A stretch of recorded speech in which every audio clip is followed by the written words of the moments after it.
Estudo da Lei de Deus, irmãos, nono mandamento, parte 11, 11ª parte.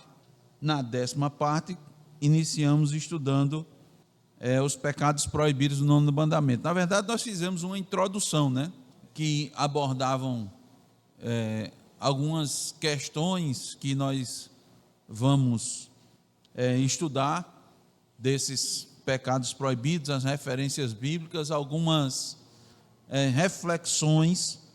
Estamos respondendo a pergunta 145 do Catecismo Maior, quais são os pecados proibidos do nono mandamento. O que é que nós aprendemos no domingo passado? Que o alcance geral dos pecados proibidos pelo nono mandamento é tudo que for contrário à verdade e ao bom nome de qualquer pessoa.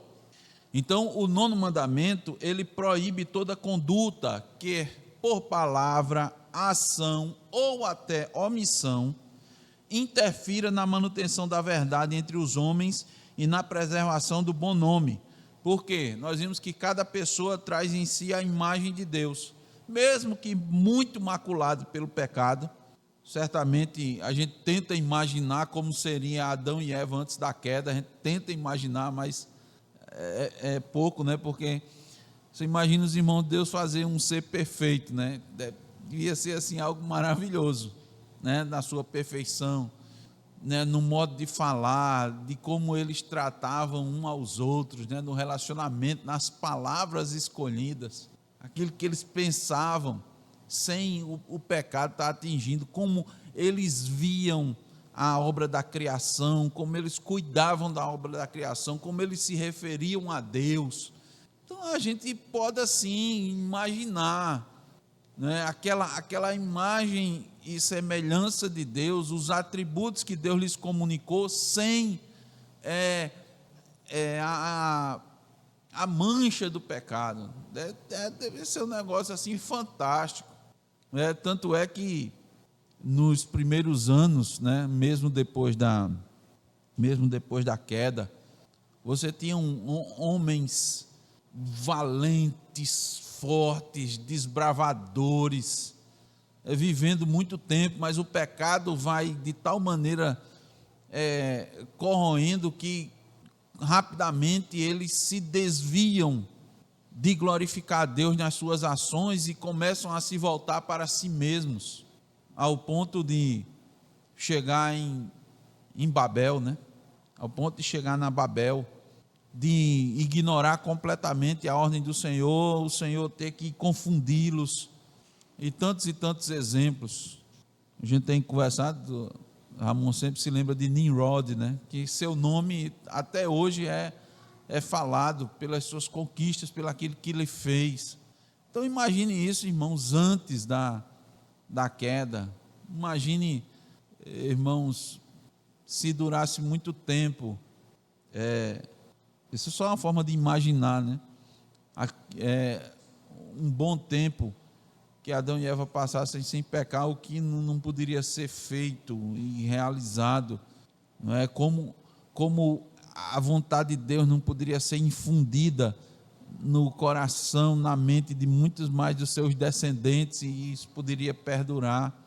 O fato, irmãos, é que cada um traz em si a imagem de Deus, e a gente precisa lembrar disso para preservar o bom nome das pessoas.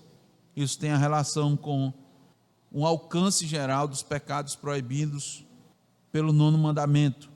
Aprendemos também que uma forma especial de falsidade, que é particularmente maligna e faz um mal tremendo à sociedade, é opor-se à verdade pela palavra, opor-se à verdade pela ação ou silêncio em questões de juízo público, quer nos tribunais ou mesmo na igreja.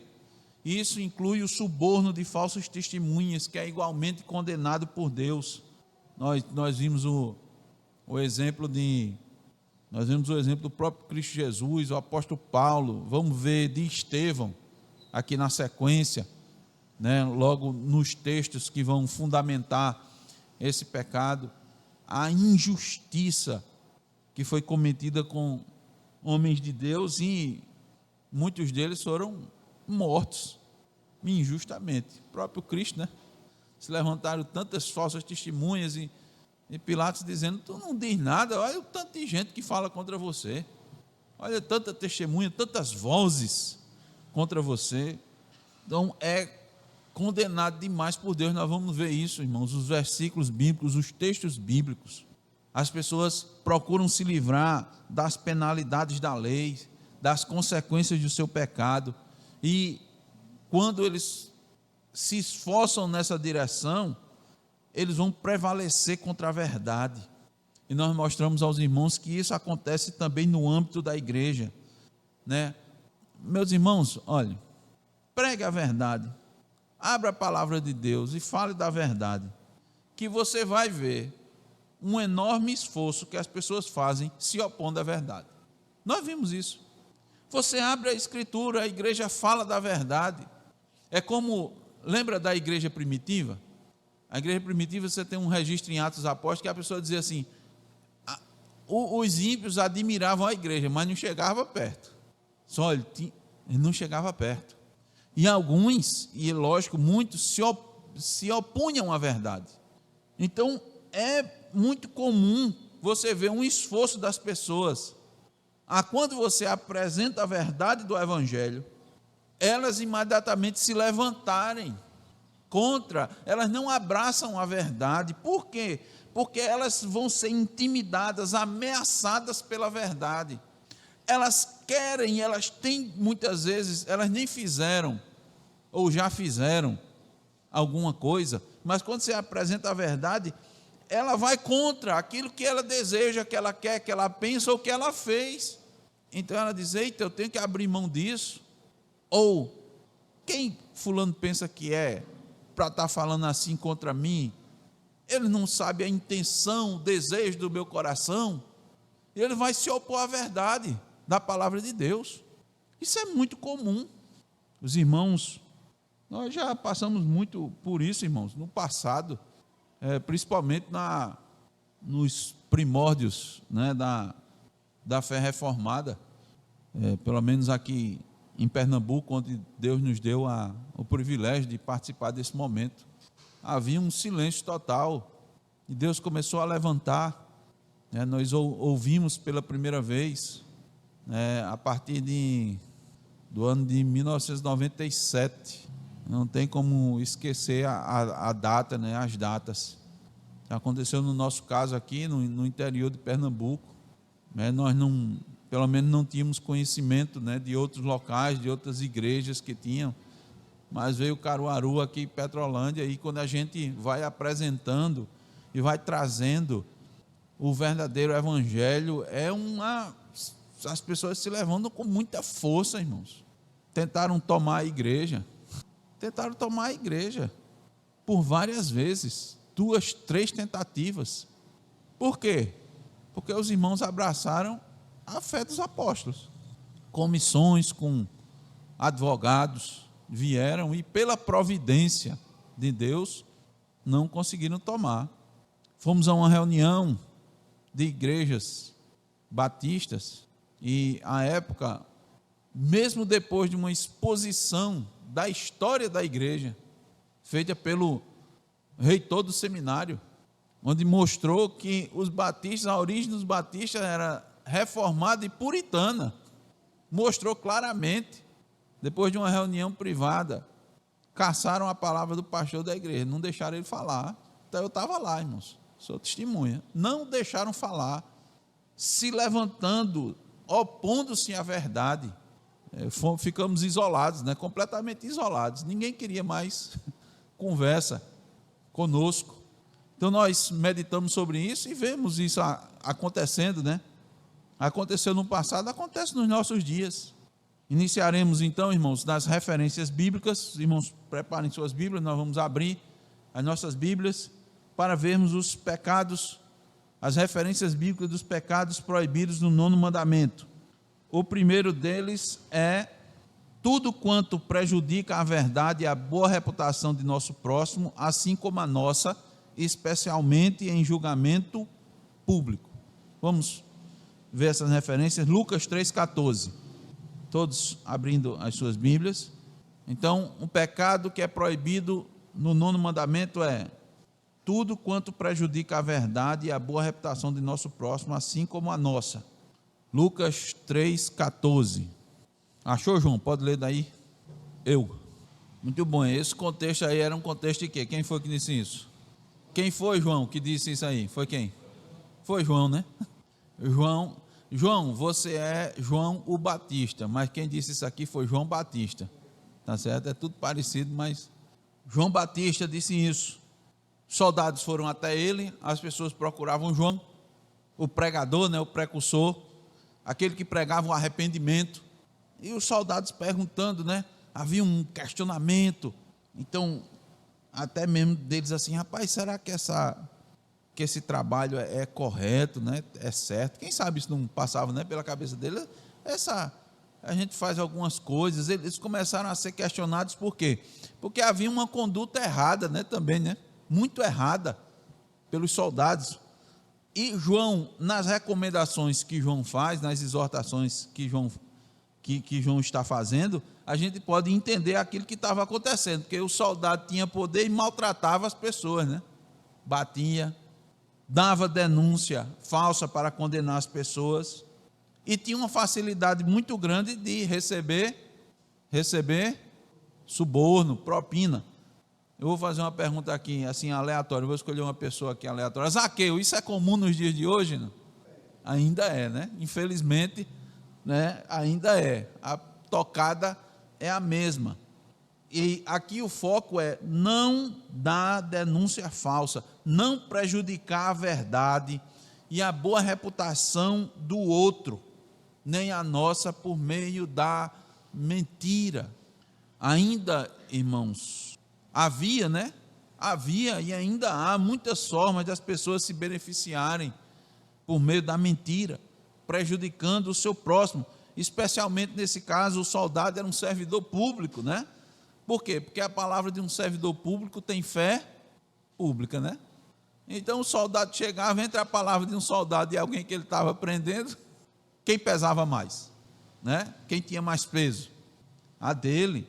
Então João diz: não faça isso. Em outras palavras, João está dizendo, isso é a quebra do mandamento. Isso é um pecado cometido contra o 9º mandamento.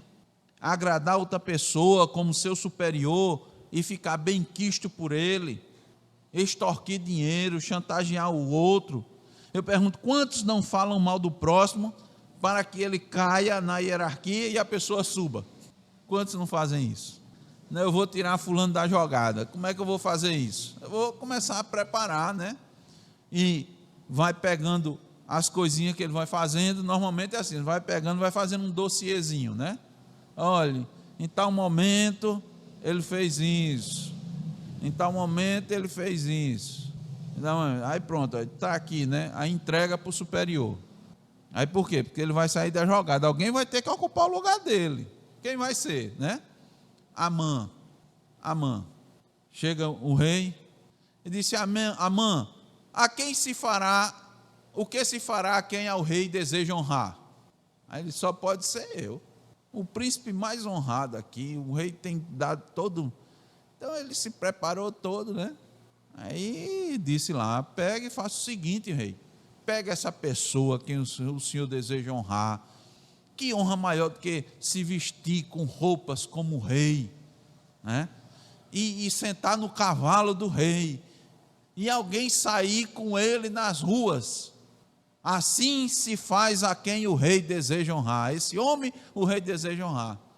Os irmãos sabem o que foi que aconteceu. Então muitas pessoas, não é, para ocupar determinada posição, falam mal do próximo, ou até mesmo para executar um tipo de vingança. O senhor está guardando rancor, e pode ser o rancor, irmãos, porque ouviu a verdade. Muita gente guarda rancor porque foi prejudicado, mas prejudicado porque ele estava fazendo errado, e alguém chegou e falou a verdade, e ele perdeu um benefício, não é? Ele perdeu determinado benefício. Rapaz, fulano devia ter ficado calado, abriu a boca, olha aí, olha, sobrou para mim. Isso acontece, irmãos, a gente trabalha, né, no ambiente de trabalho, E isso se dá muitas vezes em reuniões, você está várias pessoas juntas, o senhor pede a opinião, você vai dar a opinião. Aí você fala de acordo com os oráculos de Deus. O que é que acontece? Alguém pode ser prejudicado. Ele estava gozando de determinados privilégios, mas eram errados. E a palavra de Deus vem, e a Bíblia diz que a palavra de Deus é lâmpada, né, luz, ilumina as trevas, e a pessoa perdeu seu benefício. O que é que acontece? Ele guarda rancor. Eles, por causa de você, não foi por causa do outro, né? Foi porque eu estava fazendo uma coisa errada, mas ele nunca diz, o coração nunca admite, é por causa de você. Aí o que é que ele faz? Guarda rancor e vai preparando uma situação para prejudicar o outro. Muitas vezes faz calado, como nós vimos também nos deveres, até para disfarçar, a pessoa de vez em quando começa a bajular, para esconder o mal que ele está no coração, ele está escondendo o mal, e de repente depois ele vai lá e expõe. Isso aqui, irmãos, é prejudicar a verdade e a boa reputação do próximo. As relações humanas e as muitas situações podem levar alguém até a oportunidade propícia para se dar bem por meio da mentira, da falsidade. E quando ele faz isso, ele vai e prejudica o próximo, a boa reputação do próximo. Então esse é um pecado que o crente deve ficar muito atento, porque alimenta bastante o ego e traz uma falsa sensação de justiça. Sabe quando? Quando você é alvo de injustiça. Preste bem atenção aqui, ó. O que é que a gente tem que ter cuidado? Nos detalhes, né? nas entrelinhas, nas nuances. Então você, por algum motivo, por alguma razão, numa circunstância lá, você foi alvo de injustiça. Então o que é que você vai fazer? Pode acontecer que Deus vai lhe colocar numa situação em que você pode dar o troco. Mas esse dar o troco não é por meio da justiça de Deus, é você querendo fazer justiça pela situação. É aquilo quando a gente diz assim, só pode ter sido Deus que deu essa oportunidade, né? Ele deu, mas para provar você, para ver se você ia fazer ou não. Ele disse, só o outro me prejudicou, e agora? E agora? Agora eu tenho a chance de fazer justiça. Isso não é justiça, não é. Então o que é que você vai fazer? Você vai fazer como a gente deu o exemplo de Davi. Teve a oportunidade de matar Saul, mas não fez. Não foi só uma vez, né? Não fez. Veja o quanto Davi foi provado nesse quesito aí, irmãos. Então a gente deve tomar ele como exemplo. Então aquilo que ele, evidentemente que Davi faz de bom, a gente vai imitar. Teve hora que ele quis fazer justiça com as próprias mãos, né? Ia acabar com a família de Nabal. Ia matar Nabal e os homens que tinha todinho, com raiva, com a ira. Por quê? Porque Nabal usou de injustiça para com ele. Nabal foi injusto. Ele com seus homens protegeu o rebanho de Nabal, protegia os trabalhadores de Nabal. Nada acontecia, ninguém ia ter jamais coragem de chegar perto, de ir lá e querer roubar as ovelhas ou fazer qualquer coisa com Davi e seus homens, que era maluco. Todo mundo conhecia Davi. E chegou um momento, olha, existe, irmão, Deus vai colocar a gente em situações como essa. Davi e os seus homens com fome, momento de tosquear as ovelhas. Olha, ali, aquele momento, irmãos, era um momento lá em que havia quando se realizava isso, era como aconteceu lá em Ruth, que estava na eira, batendo as coisas, e as pessoas iam se alegrar no Senhor pela colheita, pelos grãos. Era com a tosquia das ovelhas. Eles preparavam comida, tinha comida à vontade. E Davi pediu, disse, olha, meus homens estão com fome. Nabal disse, quem é o filho de Jessé? Não sei não quem é o filho de Jessé. Isso é uma ironia terrível. Não sei quem é o filho de Jessé. Não tenho nada com ele não. E os empregados dizendo, Davi cuidava da gente, Nabal. O bem que Davi fez de seus homens foi muito grande. Então vai haver, irmãos, situações em que a gente tem que ter cuidado. Porque você, que antes foi alvo de injustiça, pode executar e fazer injustiça. Então, alto lá. Isso é o pecado. Outro pecado é tudo quanto prejudica a verdade e a boa reputação de nosso próximo, assim como a nossa, especialmente em julgamento público. Lembra que nós dissemos que o julgamento público é um negócio assim, irmãos, é um momento. Existem momentos, existem situações, existem circunstâncias em que o pecado, ele traz muito mal. Todo pecado é pecado, mas tem as consequências. E num julgamento público, veja como nós mostramos para os irmãos, Deus preza pela justiça. Nós lemos aqui em Hebreus, se irmãos lembrarem do texto, Hebreus 1, cetro de equidade. Cristo trata as coisas de forma igual. Ele executa a justiça. Então é muito sério quando em julgamentos públicos há o prejuízo da verdade, e Deus leva isso em consideração. Vamos ver outra passagem? Levítico 19, 15. Nós mostramos isso aqui, já vimos esse texto, vamos rever novamente. Levítico 19, 15. Bora, Zaqueu. Com justiça julgarás o teu próximo.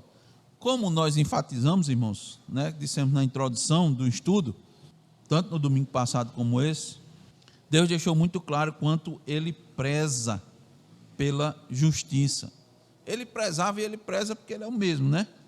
Por quê? Porque Ele é justo e deseja que os homens, feitos à sua imagem e semelhança, sejam justos nas suas relações. E nas questões de julgamento é muito importante que a verdade prevaleça, pois isso tem repercussão para toda a sociedade.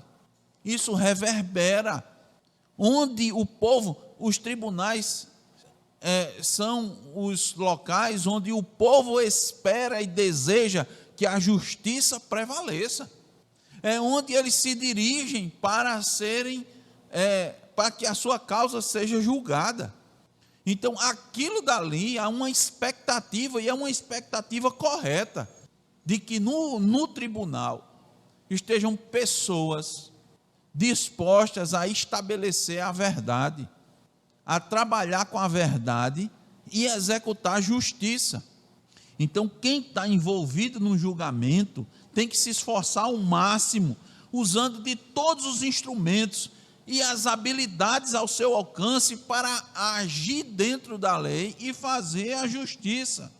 Deve-se levar em conta que todos são iguais perante a lei, analisando estritamente os méritos da causa, e não as pessoas em si, não sua posição na sociedade e não sua condição social. O texto diz assim: não farás injustiça no juízo, nem favorecendo o pobre, nem comprazendo ao grande.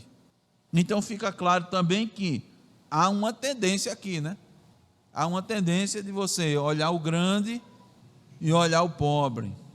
Há uma tendência de você, mas rapaz, ele é pobrezinho, mas ele errou, mas ele é pobre. O outro que está pleiteando a causa tem bem mais condições. E aí? Aí você tem que estabelecer a justiça. Você tem que entender que o melhor é a justiça. O melhor é a causa ser julgada conforme a lei. A lei justa, evidentemente, irmãos? Infelizmente, há leis injustas, mas nós estamos tratando aqui principalmente sob a perspectiva da lei de Deus. E num julgamento, me corrija aqui os irmãos, se eu estiver errado, num julgamento, são os atos das pessoas que são julgadas e não as pessoas em si, não é? Num julgamento você não julga a pessoa, você julga o ato da pessoa, aquilo que ele fez. Não é a pessoa que está ali em julgamento, mas, infelizmente, não é isso que ocorre. Só que é por isso que é bela, irmãos, a lei de Deus, porque ela é perfeita. A lei que Deus deixou para os homens é justa, ela deve ser seguida. Seus princípios, a gente fala, e daí, irmãos, daí é que o cristão que conhece a lei de Deus, que estuda a lei de Deus, que medita na lei de Deus, ele consegue, os seus olhos se abrem e ele consegue enxergar com muito mais facilidade as injustiças que estão acontecendo. E os atos corretos, evidentemente. as tomadas de decisões, porque o que é que falta, irmãos, para a nossa sociedade? Falta o quê? Faltam pessoas sábias, faltam pessoas sensatas, pessoas que tomam decisões de maneira correta, justa. Conhecimento não é igual a sabedoria. Tem muita gente que tem muito conhecimento, mas não é sábio.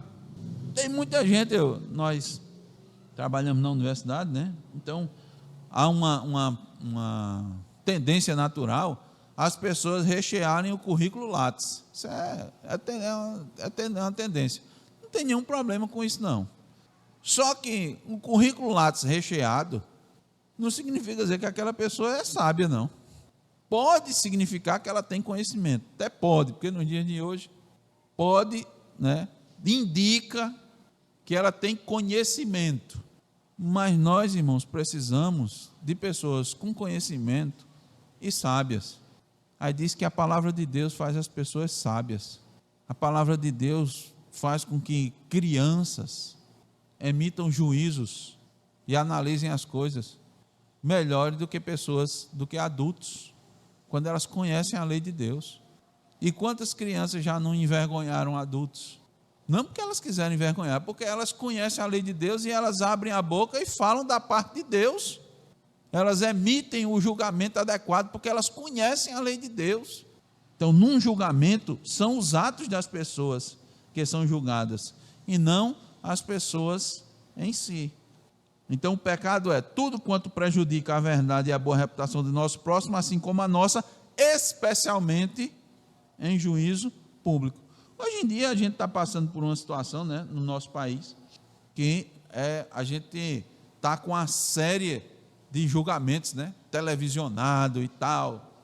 E é ótimo, quando os irmãos quiserem, exercitar o conhecimento da lei de Deus e puderem, vocês acompanhem alguns desses aí, para vocês verificarem se estão aplicando de fato, né? Se a justiça está sendo buscada ou não, se é a verdade que está prevalecendo ou não. Os irmãos vão ter muito mais, vai ser um bom exercício para vocês. Eu lembro, irmãos, que Deus me deu a oportunidade de, por alguns anos, fazer parte do conselho de sentença da cidade onde a gente morava. E é interessante, na época, né, bem mais jovem, e Deus já dando a maturidade, né, da palavra, que graciosamente Ele tinha dado, ao contrário dos outros que estavam lá, eu gostava de ser chamado. O pessoal chegava lá, rapaz, meu Deus, eu de novo, eu achando bom, porque eu tinha essa expectativa de, como cristão, fazer justiça. Deus estava me dando uma oportunidade, estava botando um cristão ali para julgar uma causa. Lógico que eu ia com temor, não estou dizendo assim, mas eu ia com temor. Meu Deus, me dê a capacidade. Tem hora que a gente tremia assim para ver as coisas, as nuances. Disse, não, mas aqui é o lugar do cristão. Quem melhor, né, devia estar aqui do que o cristão julgando essas causas? Não é fácil, você vai julgar, né? Você vai determinar o destino da pessoa diante do juiz, né? Porque não é o juiz que condena ou absolve, é o conselho. O juiz dá a pena, né? Dá a penalidade. Se houver absolvição, pode ser que a promotoria recorra e etc., que é primeira instância e etc. e tal, mas você estava lá. Então nós temos agora, né, eu sei que os irmãos não têm acesso aos autos do processo, né? Dizem que nem os advogados de defesa estão tendo, né? É uma reclamação aí recorrente em tudo, que nem eles, mas seria interessante os irmãos verem se de fato a justiça está sendo buscada, né? Está sendo feita. Terceiro pecado pode ser cometido contra o 9º mandamento. Terceiro e quarto juntos, nós vamos ver cada um dos versículos. É óbvio que é o testemunho falso. Vamos abrir lá, Provérbios 19:5. Diga, Abraão, quer dizer alguma coisa? Eu pensei que você queria. Então leia Provérbios 19, 5. Então veja, aquele que dá falso testemunho contra seu próximo em um tribunal, mesmo que não seja descoberto pelos homens, e escape naquele momento da punição devida, Deus que conhece os corações e as ações das pessoas, não vai deixar passar impune. Se não for punido neste mundo, ele será no vindouro. Se não for, porque dar falso testemunho ou perjúrio é uma ofensa grave a Deus. Os homens pensam que não. Nós vamos ver ainda, provavelmente ainda no estudo de hoje, alguns versículos que vão mostrar isso. As pessoas vão perguntar, a gente canta, eu lembro aos irmãos, o salmo que diz, que não a Deus diz o insano. O insano é que acha que Deus não está vendo, o insano é que pensa que é melhor escapar da punição dos homens e desconsiderar a punição divina. Só o insano. O insano é que pensa que escapando da punição dos homens, ele vai escapar da punição divina. Porque ele não vê Deus, ele não teme a Deus, ele está naquele momento, então o insano teme mais aos homens do que a Deus. Então, o versículo diz, a falsa testemunha não fica impune. Isso aqui, irmãos, não significa dizer não fica impune, e quem profere mentira não escapa. Não é só que o juízo vai se dar pelos homens, não. Ela não vai ficar impune, porque quem está garantindo isso é o próprio Deus. A gente está, mais uma vez, eu quero reportar aos irmãos, a gente estudando sobre a libertação do povo do Egito, o último ato de Deus contra os egípcios, o último ato, os irmãos lembram qual foi? O último ato, qual? Não, o último ato de Deus contra, sim, a décima praga, não foi? Esse foi o último ato, isso, Deus ali, não foi a praga, mas Deus ali, irmãos, acabou com a última força, com o último remanescente que havia no Egito. Deus destruiu o Egito, os egípcios. As 10 pragas, assim, humilharam todos os deuses do Egito e botaram o povo lá embaixo, mas faltava uma coisa ainda que Faraó tinha, que era a força do seu exército, não era? E Deus disse a Moisés, eu vou engrandecer o meu nome em Faraó. Vá, Moisés, vá por aí, vá por esse caminho aqui, eu vou engrandecer meu nome. E aí, irmãos, os irmãos lembram que Faraó mandou afogar as criancinhas, os israelitas, na água, no Nilo, mandou afogar. E qual foi o último ato de justiça de Deus? Afogou o exército todinho em Faraó, no mar. Deus não deixa impune. Eu quero falar nesse sentido, né? Deus não deixa impune. Não pense que vai escapar, que não escapa. A falsa testemunha não escapa do juízo divino. Se não for neste mundo, vai ser no vindouro.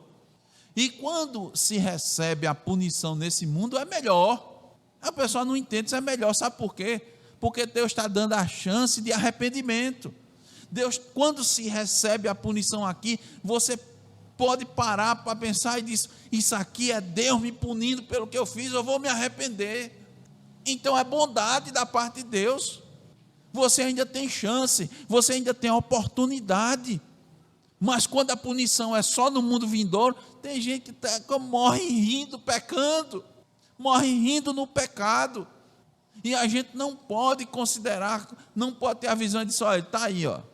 Aí, ó, fez o que fez e não pagou. Vai pagar, porque a gente tem um aspecto, né, do imediatismo, da justiça imediata. A gente fala que ainda hoje em dia, né, às vezes os crentes oram pedindo que Deus realize logo a justiça ligeiro, né? Senhor, queima logo esse som que está atrapalhando o culto. Quer que faça logo, né? Para dizer que foi, está vendo que foi uma ação divina?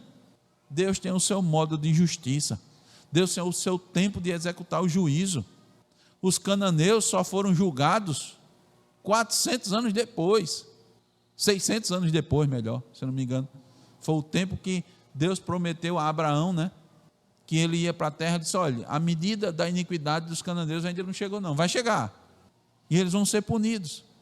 Então, 600 anos você ia dizer: oxe, ó, os cananeus estão aí, olha, pecando e pecando e pecando e se fortalecendo. E nada acontece, vai acontecer.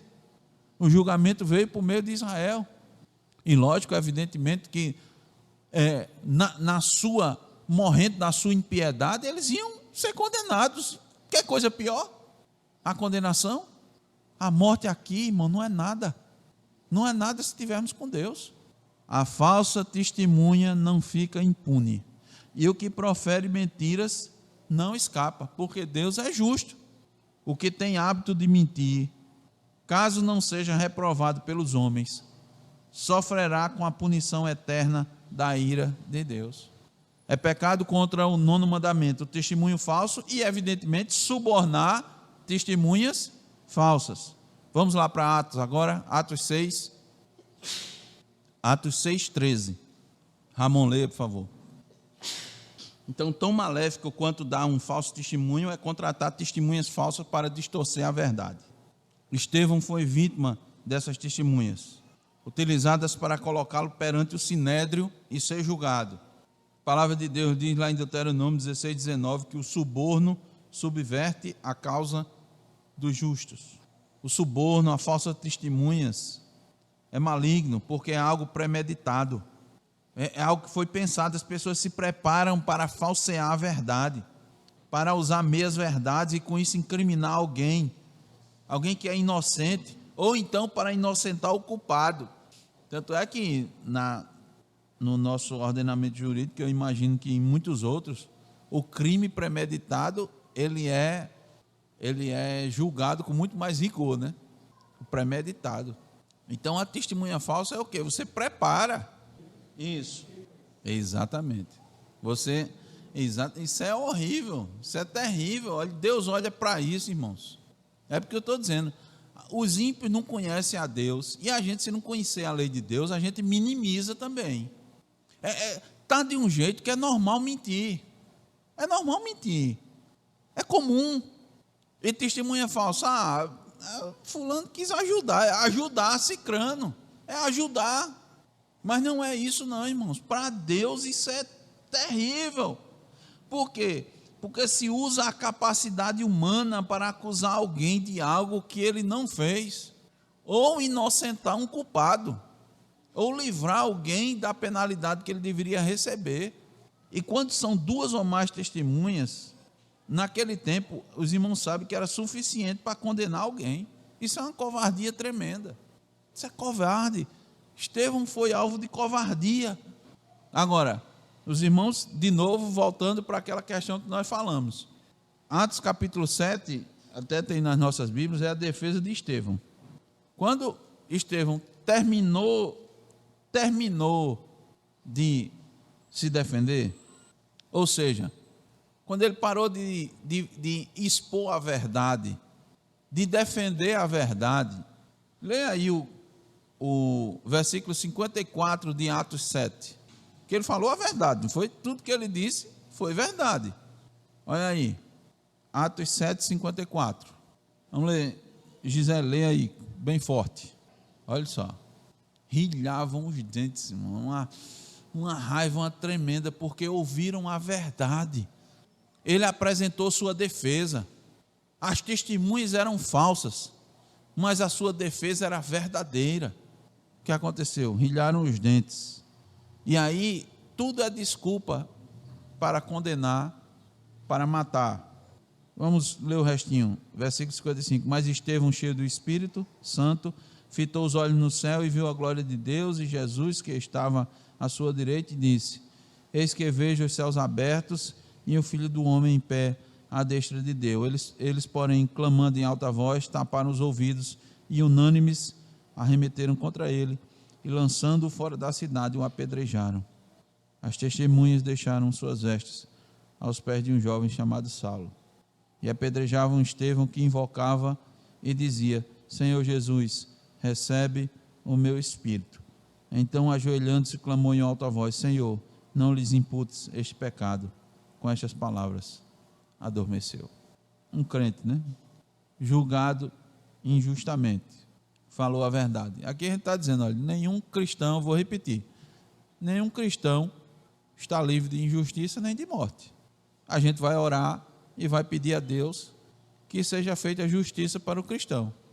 Nós vamos orar e pedir a Deus que nós sejamos livres da morte, mas nós não estamos isentos nem de ser injustiçados, nem de morrer. Por isso, tomem muito cuidado quando ouvirem acusações contra um cristão. Nós somos pecadores, nós erramos, mas normalmente o modus operandi é o pessoal condenar o crente, não é, irmãos? Não é inocentar, é condenar. Dependendo das circunstâncias, tomem muito cuidado quando ouvirem acusações, denúncias contra o cristão. Satanás, ele vai usar de tudo para afetar o cristão e afetar principalmente a igreja, porque ele sabe que, em Zaqueu, um cristão acusado, ela é daquela igreja. Então ele vai afetar a igreja, ele vai afetar o evangelho, a igreja que prega o evangelho, a verdade de Deus, de várias maneiras. Então tome muito cuidado, tenha muita sabedoria, calma, paciência. Lembra que é um dos deveres não aceitar denúncia assim, de pronto, contra o outro. Então veja, Deus não está protegendo só o cristão, Deus está protegendo todos, o bom nome da pessoa. Porque o normal da gente é fazer isso, é não julgar o ato da pessoa, julgar logo a pessoa. Mas a palavra de Deus diz, espera aí. E muitas vezes quando você faz isso, pode ter certeza, os outros vão reclamar, porque todo mundo quer rapidamente assim analisar a denúncia, julgar e condenar. Aí o cristão diz, não, espera aí, rapaz, tem que analisar as coisas direitinho, cabeceita, mas daí, pode ver que as pessoas vão logo, quando vier alguma coisa, mas aí você não sabe fulano, não sei o que, tenha calma, vamos ver as circunstâncias, o que foi que houve, o que aconteceu, a gente não sabe das coisas, você está julgando de forma precipitada, já está condenando a pessoa. Então o cristão sempre é aquela pessoa ponderada, equilibrada, que vai avaliar a situação bem, que não vai emitir um juízo de valor imediatamente, ele não vai desconsiderar, ele não vai simplesmente, ele vai parar e analisar, ele não vai colocar isso adiante, ele vai parar, espera aí, calma. O apressado já diz para o outro, que diz para o outro, que diz, é por isso que a pessoa já é condenada antes do julgamento, né? Sua reputação já foi toda para o espaço. Aí depois, quando é julgado, às vezes é inocentado, todo mundo já tinha condenado. Isso aí que Zaqueu está colocando, irmãos, o cristão jamais vai tomar uma decisão como essa e vai ser aquela pessoa que vai mandar acalmar o povo, né? Espera que se acalme, mas as pessoas não. O que ele colocou, né? Crime hediondo, né? E às vezes eu vou colocar uma situação, a gente vai fechar aqui, irmãos, isso é muito importante. Às vezes, dependendo da situação, por exemplo, eu vou dar um exemplo aqui que já aconteceu, né?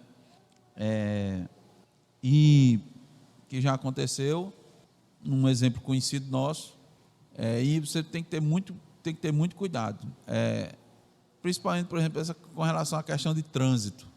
Por exemplo, alguém atropelar e uma pessoa morrer. Se for criança, a comoção é gigantesca. E a tendência é a pessoa botar a culpa no motorista. Botar a culpa no motorista. Você tem que ter muito cuidado. E às vezes, por que eu estou dizendo? Às vezes por conta dessa tendência, muitos motoristas têm medo de prestar o socorro, que é a obrigação, porque ele tem medo da reação das pessoas que estão em volta, porque essa é uma reação natural do povo. Então veja, preste bem atenção, o que a falta de senso de justiça não traz de prejuízo para a sociedade. Não se justifica em nada. Mas o que Zaqueu colocou, por exemplo, ele conhece bem, ele é policial e a gente sabe muito bem. Alguém é acusado, por exemplo, de estupro. Meu irmão, isso é quase uma condenação aqui no nosso país. É quase uma condenação. O julgamento já acontece logo na cadeia. Então, é um problema sério. A gente tem que ter muito, o cristão tem que ter muito cuidado. E a palavra de Deus nos mostra da questão do julgamento. O quanto a gente precisa ser cauteloso. Por quê? Pode-se destruir a vida de alguém. Pode-se destruir a vida de um inocente. Pode-se matar um inocente. E a nossa sociedade, ela não tem senso de justiça. Ela tem senso de vingança. Ela fica satisfeita com a vingança. Eu vou fechar dando um exemplo. Com uma pessoa conhecida, eu cheguei a comentar um pouco dessas, rapidamente, num raro caso, num raro momento, desses julgamentos que estão acontecendo aqui. A pessoa estava conversando comigo e expôs, ela dizendo, foi bom, bem feito, isso aí é para servir de exemplo. Aí eu disse, olha, a justiça não é para ser feita, você está falando como se o juiz fosse um pai que quer castigar o filho por uma coisa errada que ele fez, para dar exemplo para os outros meninos. Aí você está falando como se fosse, a justiça não funciona assim, não. A justiça, ela tem que julgar conforme a lei e corretamente. Você vai dar exemplo para as pessoas quando você julgar corretamente a questão. Você não pode dar uma pena exacerbada para servir como exemplo para os outros nunca mais fazer isso, não. Penas exacerbadas, não. O que é que a lei diz? A lei deve ser aplicada. Nunca mais ela vai fazer isso, nunca mais ele vai fazer isso, nunca mais ninguém vai fazer isso. Isso não é justiça. Então, as pessoas, elas não têm senso de justiça. Não tem porque não conhece a lei de Deus, não conhece a palavra de Deus. Abandonaram a lei de Deus. Então, irmãos, vamos parar aqui no quarto dever. O testemunho falso é o terceiro. E o dever não, perdão, irmãos. Pecados cometidos contra esse mandamento. O testemunho falso é o terceiro. E o subornar testemunhas falsas é o quarto. Uma covardia. A mentira vai ser julgada, o testemunho falso vai ser julgado por Deus, mesmo que os homens não punam, mesmo que escape do julgamento dos homens. Tem um ditado popular que diz, né? A justiça divina não falha. Ela não falha mesmo, não. Ela não falha, não. Os ímpios pensam que sim. Os ímpios acham que, escapando da punição dos homens, está tudo ok. Está não. Nós sabemos que todos nós vamos prestar contas um dia a Deus. E se não houver arrependimento, se houver arrependimento, está tudo ok. Fechando aqui, Estevão foi morto. Jogaram as vestes dele aos pés de Saulo. Saulo concordou, mas ele recebeu graça e se arrependeu. E ele sabia disso, tanto é que ele disse que entendia como ele era o pior dos pecadores.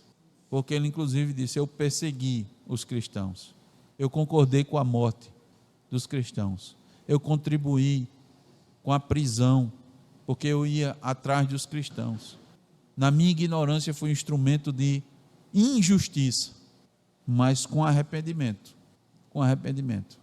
há salvação. Por isso que é melhor ser punido aqui na terra, porque é uma chance, é uma oportunidade de arrependimento. Que Deus nos faça entender, irmãos, a sua palavra.